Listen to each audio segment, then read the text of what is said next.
Hello and welcome to another video on the JJ Think Tank. I hope you're doing well today.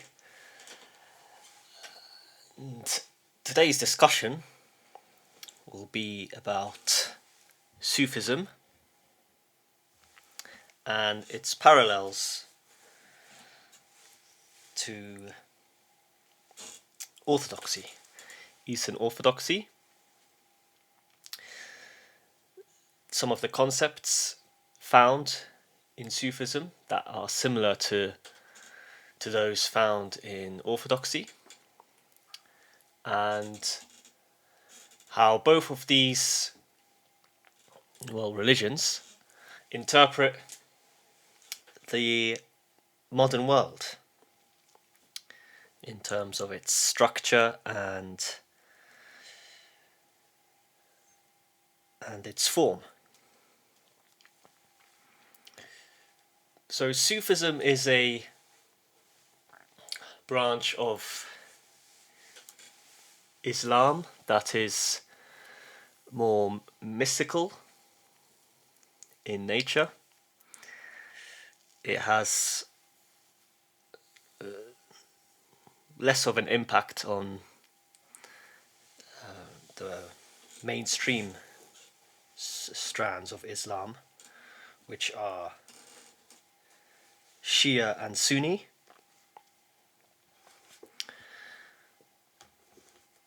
And because of this, it is perhaps not really recognized or analyzed by both people who follow Islam and those outside of it. Sufism was established by Rumi, and Rumi was an Iranian poet, a famous Iranian poet who, from what I've noticed, is becoming more and more popular, especially in the West. Both Rumi and Hafez. Hafez is another lyrical Iranian poet. And Rumi's mystical teachings, his interpretation of reality, were then by subsequent mystics, Islamic mystics, formulated into the doctrine now known as Sufism.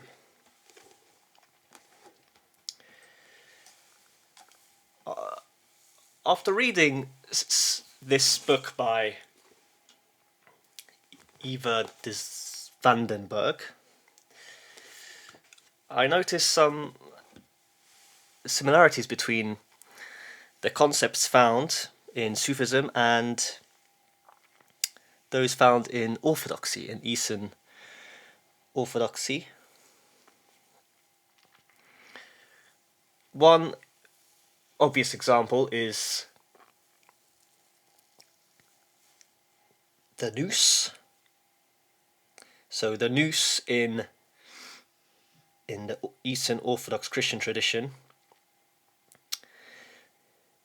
is a part of our intellect found within the heart that is not rational or calculative in nature. It's more intuitive and holistic, we could say, yes.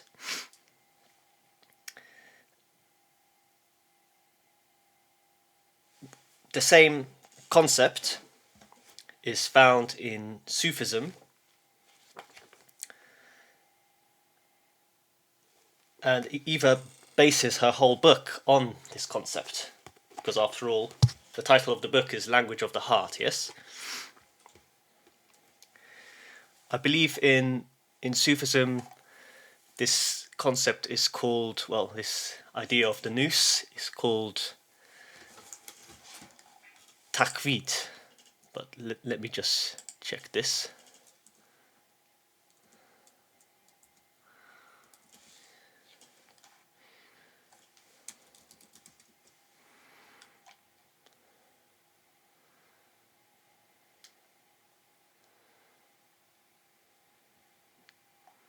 Yes, takwid.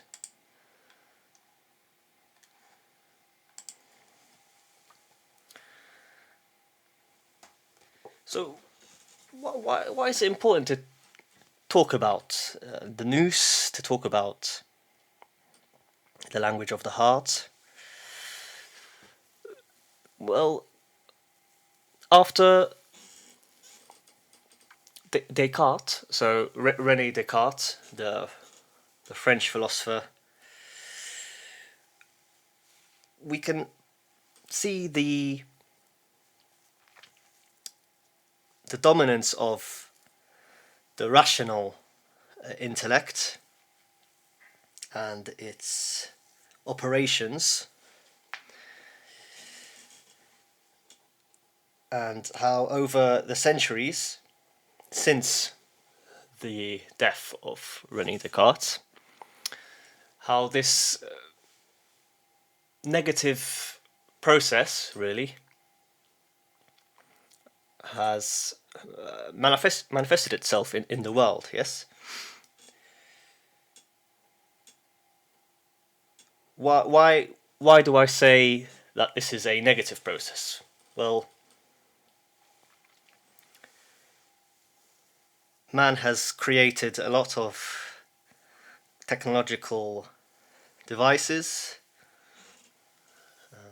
weapons, yes, weapons of mass destruction, other technologies that, if not used correctly, and if not in the hands of wiser people, or people who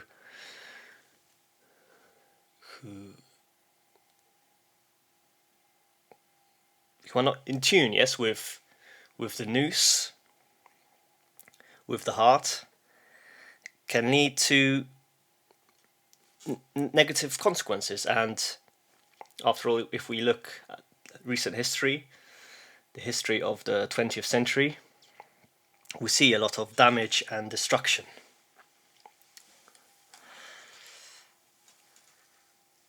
So the Nous, or the language of the heart, the activation of the intellect found within the heart, allows us to be more grounded, and to curb the destructive power of the intellect, because the intellect, it can be put into bad use, yes. A lot of intelligent people become very arrogant and prideful, and through this pride and arrogance they cause destruction for everyone around them, yes. This Luciferian intellect is dangerous, and I trace this Luciferian intellect to the philosophy of René Descartes, yes, because I already mentioned this, but he obviously made this famous statement that I think, therefore I am, yes, and this reduction of the human to the rational faculties of the brain is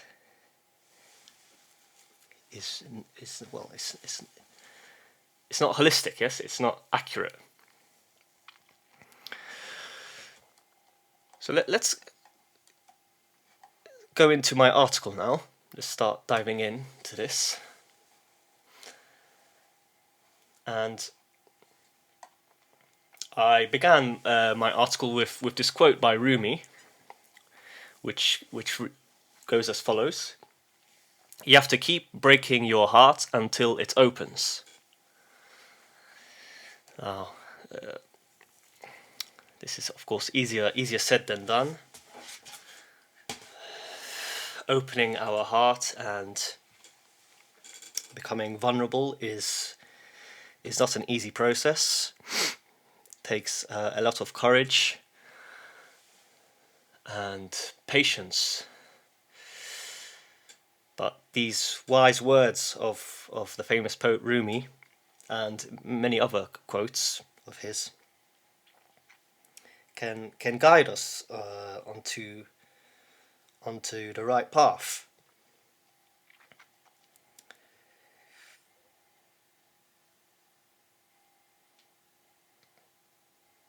As I've gotten older, I've realised how there are parts to every religion, to every spiritual doctrine that are similar. So when we look at Sufism, when we look at the mystical side of Christianity, found mainly in Eastern Orthodoxy, but also in the Catholic tradition,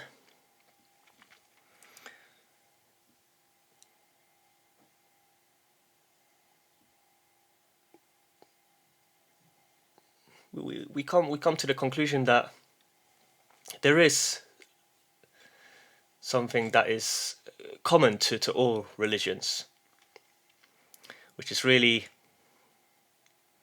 about the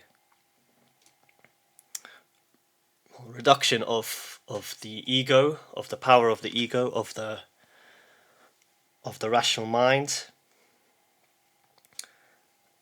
and instead focusing on the deeper aspect of the human being, which is closer to God, which is closer to the divine will. So, in the West, of course, Islam is generally perceived in a negative light due to irreconcilable differences, really, because Islam does not recognize the divinity of Jesus Christ. They don't believe he resurrected from the dead, whereas as Christians we do believe in Christ's divinity. And not only this, in looking back at history, we see wars taking place between Islamic civilization and Christian civilization. So despite these differences, despite these confrontations, this more tolerant strain of Islam, Sufism, which is actually, as I alluded to at the beginning of my video, it's kind of pushed aside by the Sunnis and the Shias. This strain of Islam can help breach the gap, yes, between the Orthodox world, the Christian world, the Catholic world, and the Islamic world, yes.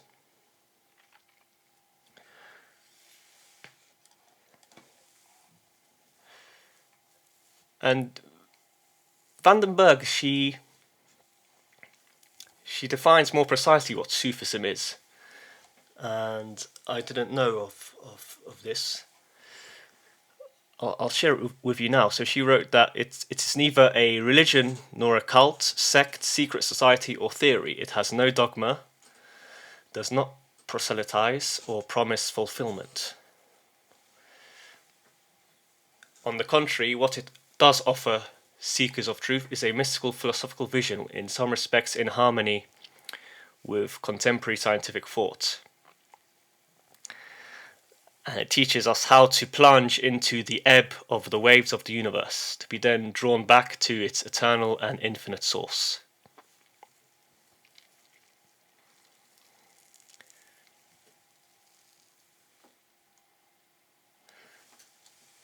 So, this description of Sufism is quite poetic in nature. It's more philosophical rather than religious.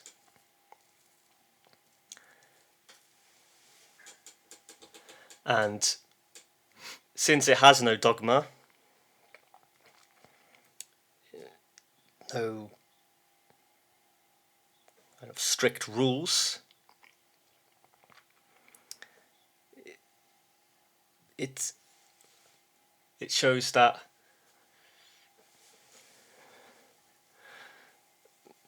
like the philosophy of Kierkegaard, a person doesn't have to be part of a religion in the strict sense, yes, to experience the will of God, the powers of God, and his nature, yes.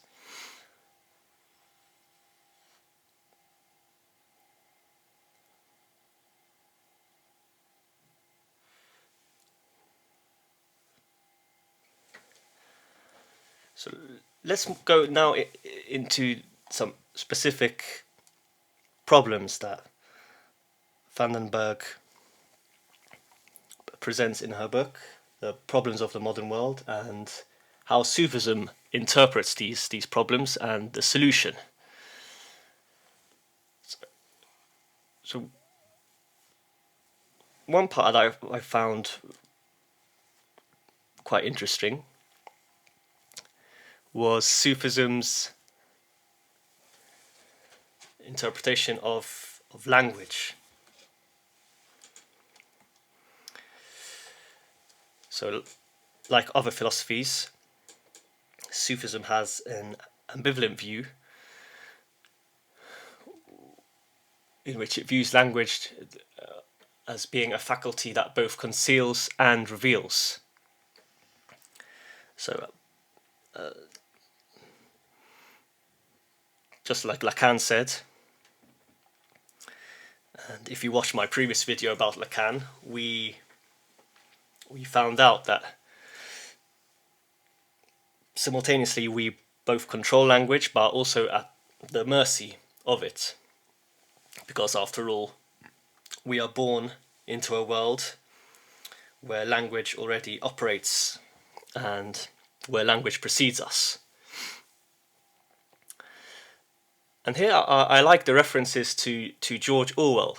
So Vandenberg, she quotes George Orwell in this section, who wrote that if thought corrupts language, language can also corrupt thought. And she related this to how the English language was declining in value and meaning. And this made me think, because I experienced this myself growing up in Britain and in England. And I see the source of this as due to the commercial, international and capitalistic nature in which the English language is now predominantly used. And this affects both native speakers and foreigners.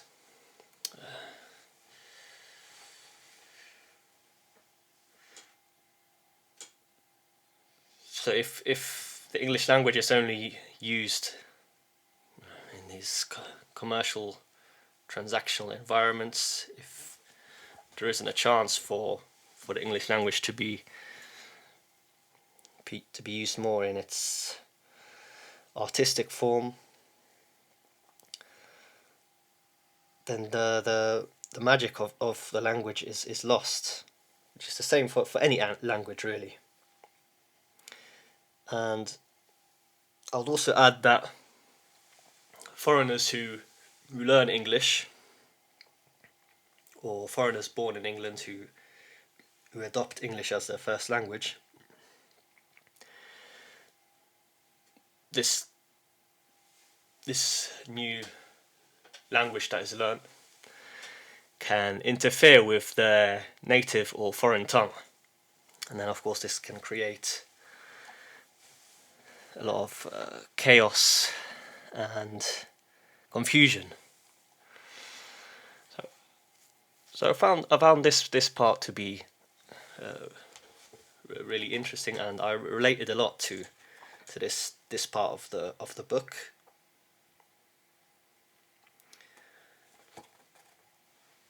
I also remember Vandenberg analysing Scientology. So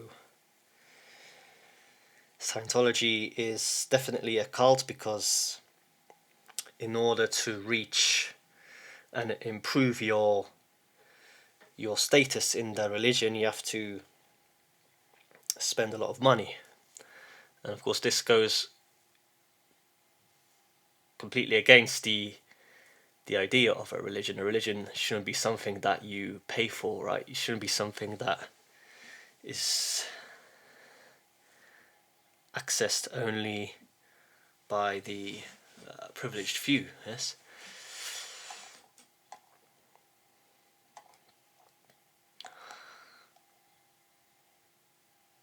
But I think the main part of the book really that we need to talk about is the ego, yes? Because this is the main source, I believe, of all our problems in the modern world.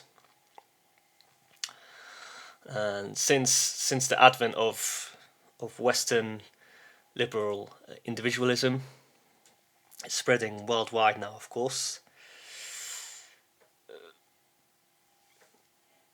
This spread of liberal individualism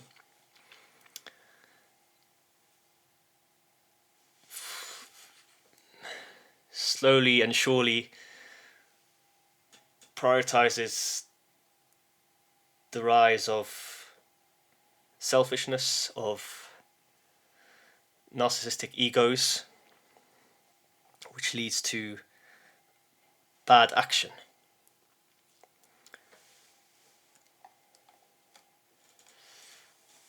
And because of this, the common good is not prioritized, but instead self-interest.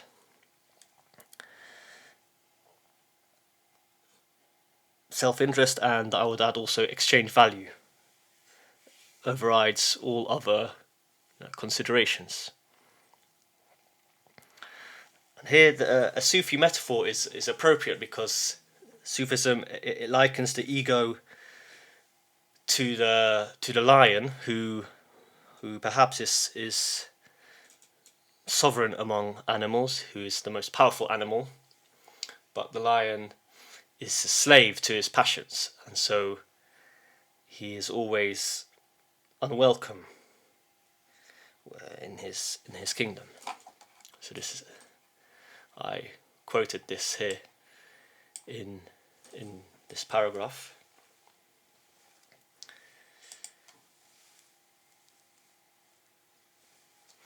Many people perhaps will disagree with this. They view the lion as a noble, powerful creature. After all, the animal of Britain is the lion, yes. The lion represents Britain and its empire. So perhaps here people would disagree, yes.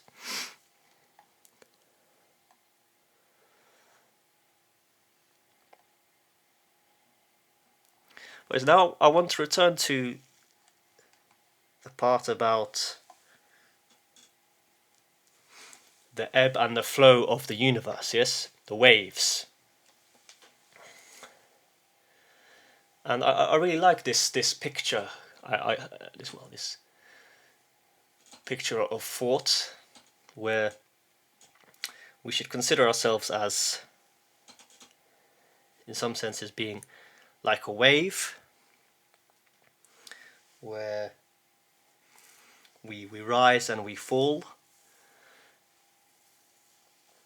and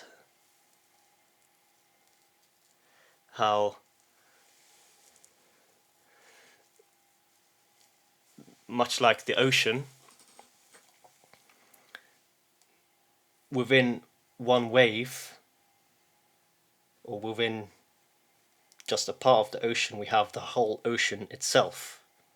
So this is another famous quote by Rumi. I remember he quoted the ocean drop. Here it is. So the famous Rumi quote is, "You are not a drop in the ocean, you are the entire ocean in a drop." So I really like this quote, because it goes into the idea of the macrocosm and the microcosm. So I know this sounds perhaps a bit cheesy, a bit cringe, but within us we have the whole universe. Yes. When we look also at the brain and the picture of the brain, it's similar to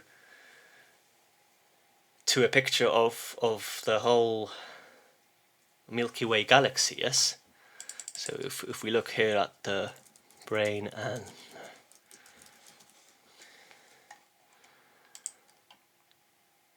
so here, for example, if we look at the pictures of the brain cells, and then we look at the picture of the galaxy, of a galaxy, of various galaxies, yes, connected together, the two pictures look the same, right? So I guess this is what Rumi is getting at, and it does sound mystical and strange, but there is definitely some truth to it.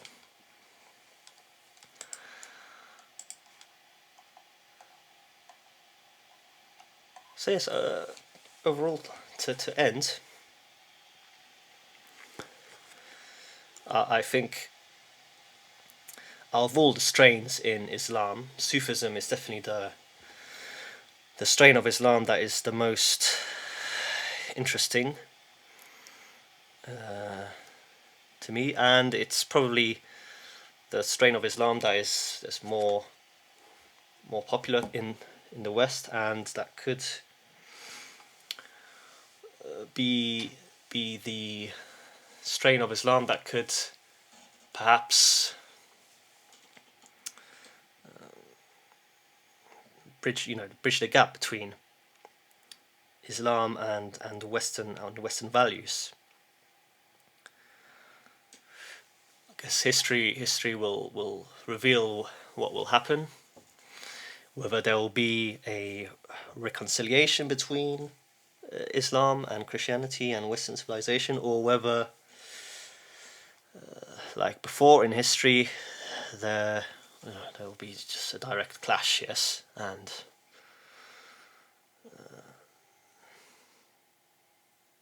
no harmony, yes, will result.